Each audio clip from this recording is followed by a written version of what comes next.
J'étais tombé sur ça il y a quelques semaines et j'avais pas eu le temps de vous le montrer. Et donc on va regarder ça ensemble parce qu'il y a beaucoup de choses à dire.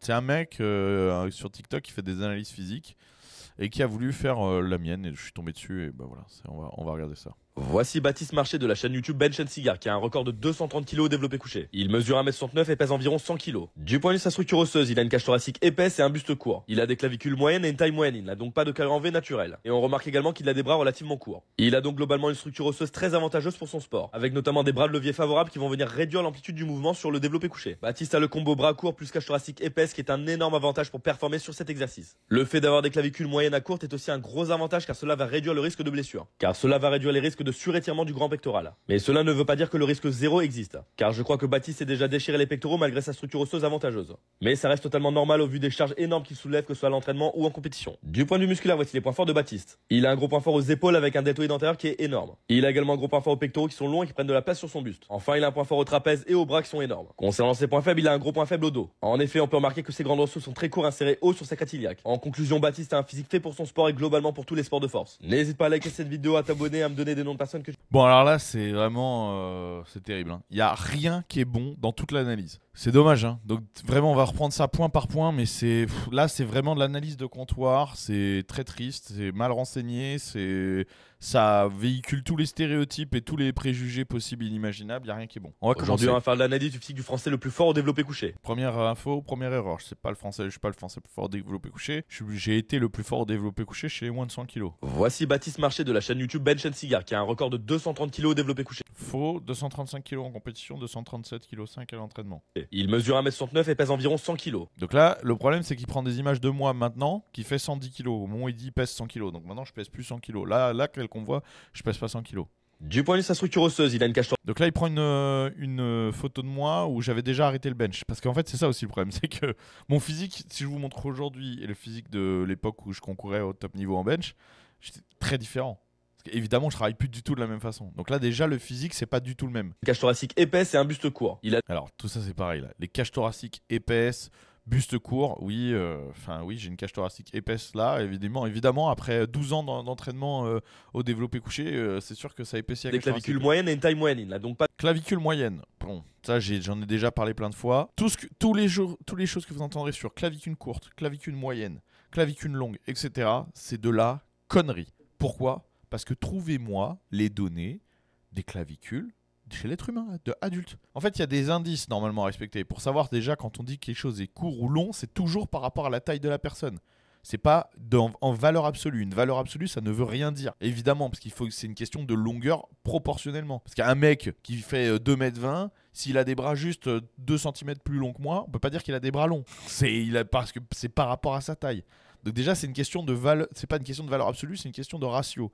Et il n'y a aucune donnée sur le ratio de longueur des clavicules, ça n'existe pas. C'est-à-dire que les mecs disent large, moyenne, ok, mais moi j'ai envie de leur dire, d'accord, dis-moi ce que c'est la longueur. Déjà, donne-moi la longueur de mes clavicules, et ensuite dis-moi ce que c'est la longueur moyenne d'une clavicule. Donc sur quoi ça se base? C'est quoi cet indice? C'est quoi ce ratio? Je veux savoir. Il y a un indice pour la longueur des bras, on va en parler après, ça s'appelle indice AP. Où est l'indice pour la longueur des clavicules? Qu'est-ce que c'est? C'est quoi le ratio? C'est quoi le ratio d'avoir une clavicule normale et à partir de quelle donnée et quelle longueur on dit que c'est court, à partir de quelle donnée et quelle longueur on dit que c'est long?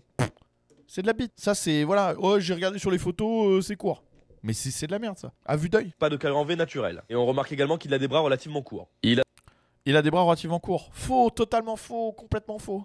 Complètement faux. Je fais 1m69 exactement, j'ai des bras d'une envergure de bras d'1m73. C'est long, c'est long selon l'indice AP, qui est l'indice utilisé, notamment pour les basketteurs, etc. Ouais, il a des bras courts.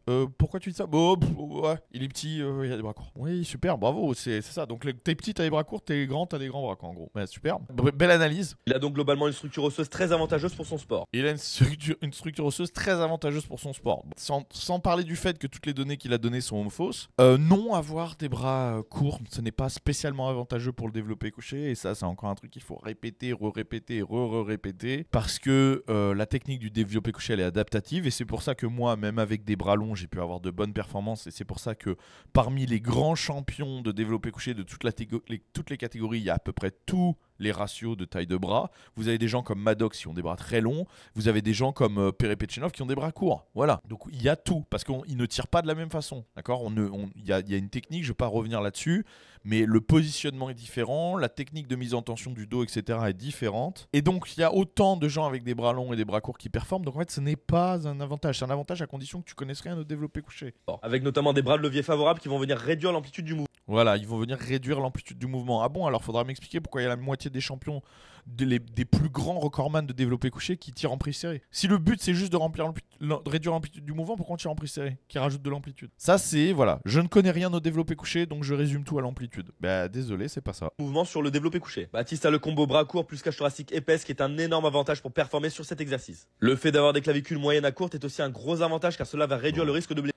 Voilà, donc ça va réduire le risque de blessure. Bon, j'ai eu les 2 pectoraux déchirés, hein, mais disons que c'est un hasard. Hein. C'est pas du tout parce que j'ai une forte amplitude et un fort étirement dû justement à des leviers plus longs. Non, non, c'est un hasard, ça n'a rien à voir. Car cela va réduire les risques de surétirement du grand pectoral. Mais cela ne veut pas dire que le risque zéro existe. Car je crois que Baptiste est Voilà, donc j'ai tout qui est fait pour ça, mais ça a quand même pas marché. déjà déchiré les pectoraux malgré sa structure osseuse avantageuse. Mais ça reste totalement normal au vu des charges énormes qu'il soulève, que ce soit à l'entraînement ou en compétition. Du point de vue musculaire, voici.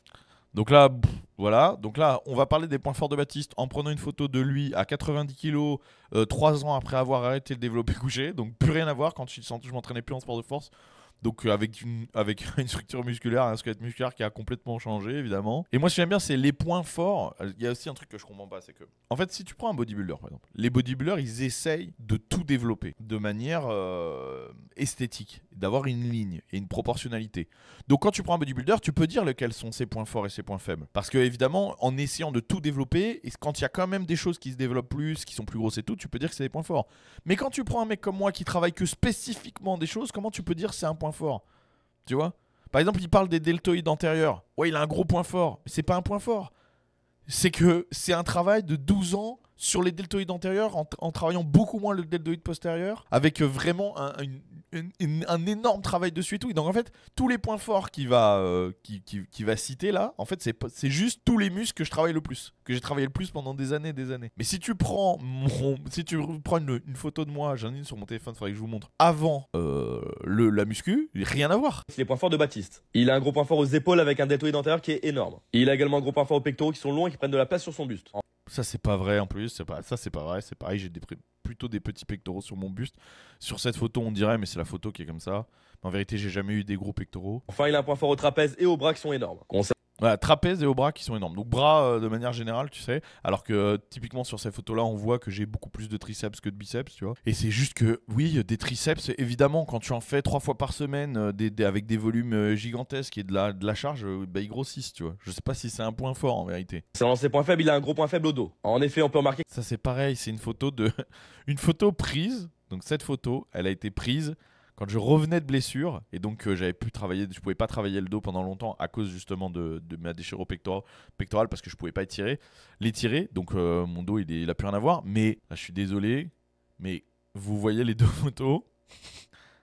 Il y a quand même une nette différence. J'ai pas l'impression quand je vois ça que j'ai vraiment un point faible au dos. Que ses grands dorsaux sont très courts, insérés haut sur sa crête iliaque. En conclusion, Baptiste a un physique fait pour son sport et globalement pour tous les sports de force. Globalement pour tous les sports de force. Alors ça, comme ça, il fallait la tenter quand même. Donc le mec vient de dire que j'avais des bras courts, des insertions courtes sur les dorsaux, etc. Mais je suis fait pour tous les sports de force. Ah bon, même pour le deadlift alors?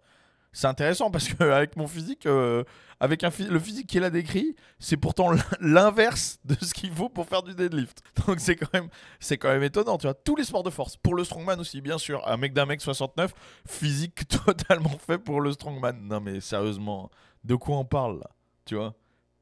De quoi on parle? Ça n'a aucun sens.